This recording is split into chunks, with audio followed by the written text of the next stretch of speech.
Hei, moi moi, hyvää päivää. Anna minun esitellä isäni.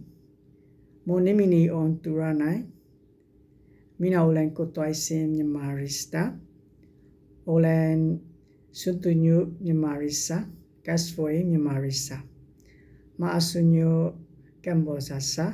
Mä asun Kambodžassa noin 1 vuoden.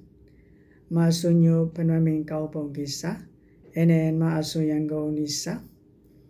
Minä olen 40 vuotta vanha. Minä olen single. Minulla on iso perhe. He ovat mun isä, mun äiti, mun siskomies ja mun siskon 4 lasta. Ensimmäinen lapsi on tyttö. Viimeinen 3 lasta on kolmikko. Mun äidinkieli on Burma. Minä puhun Burmaa, englantia ja vähän suomea. Mä haluan puhua paljon suomea, koska mä tiedän tarvitsen harjoitusta. Mun ammatti on saako ja instrumenttiteknikko. Minulla ei ole töitä nyt. Ennen kuin olin töistä Singaporessa japanilaisessa yrityksessä. Minä työskentelen on petrokemian tehdas Huoltamalla. Minulla on 10 vuotta kokemus petrokemian tehdas Huoltamalla. Minä olen valmistuin lukiossa 2009 vuotta. Nyt minä opiskelin suomen kieltä Fine Future kielikeskuksessa. Olen saakosentaja koulutukseltani. Harrastuni on musiikin kuuntelemista,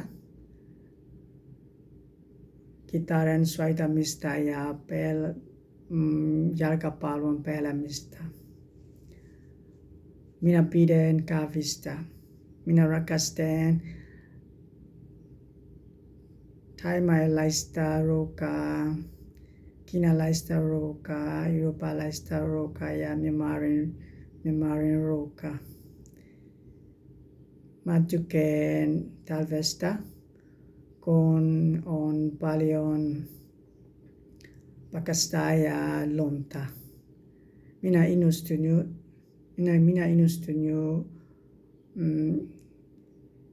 kirjallisuudessa. Minä haluan mennä Suomeen, koska Suomessa on hyvä ja oikea valinta tulevaisuudellani. Sitten Suomea on EU-jäsenvaltio. Suomessa on maailman onnellisen maa Jussi. Ja Suomessa on maailman maa eli keskusmaa, koska mä menen Suomeen ja mä haluan opiskella Suomessa. Tämä on minun esittelyvideoni. Kiitos. Moi moi.